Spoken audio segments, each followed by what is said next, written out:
CIA officer MARC POLYMEROPOULOS went to Moscow in 2017 for meetings with Russian intelligence officials.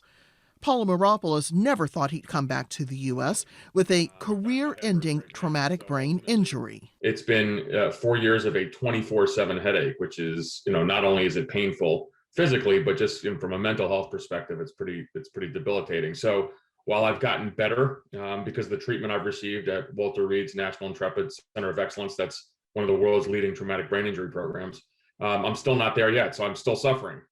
POLYMEROPOULOS says he woke up in his hotel room dizzy, ears ringing, and suffering a never-ending migraine. A year earlier, diplomats at the U.S. Embassy in Havana reported similar symptoms. At first, the U.S. government considered the cases anomalies. But 5 years later, at least 200 U.S. government officials and some of their relatives are struggling to recover from unexplained health incidents, also known as Havana Syndrome. The Biden administration says these cases have spurred it to find the cause. When you sit down with our people and hear what's happened to them, how they've been affected, it's very, very powerful. And it only reinforces in me the absolute conviction that we need to do everything possible for our people, to care for them, to protect them, to get to the bottom of what happened. The assumption: the officials are being attacked with weapons that use lasers or microwaves instead of bullets, similar to what's being demonstrated here. The injuries have turned up in Vienna, in Bogota, in Guangzhou, and in Hanoi, just before Vice President Kamala Harris's visit in August. Some speculate Russia is behind the attacks, a charge the Kremlin denies. Still, CIA Director Bill Burns recently warned Moscow there would be payback if true. The Trump administration also blamed Cuba, expelling some of their diplomats in 2017. MARC POLYMEROPOULOS and his lawyer believe the government should tell the public all it knows.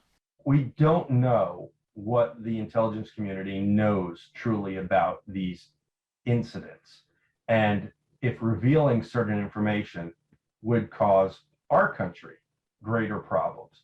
But I'd like to think that hopefully we are the victim and solely the victim in this situation, and that we have something that we can do in response. Doctors say the cases resemble the traumatic brain injuries U.S. forces suffered in IED attacks during the Iraq War. Congress recently passed the Havana Act to make sure the injured get the care they need. But it doesn't address the growing unease some feel about serving abroad. MARC POLYMEROPOULOS says the CIA has stood by him in the past 4 years, but he wants the U.S. to send a message: these attacks won't be tolerated. They say this is an act of war, and so we're going to have to respond appropriately. So, I don't think this is just simple sanctions. Certainly, you don't want to start, World War III over this, but there's going to have to be some really tough measures taken against our adversary. If it's Russia, this is serious business now. A call to action to protect those who thought they knew the risks that came with their jobs. Rosiland Jordan, Al Jazeera, Washington.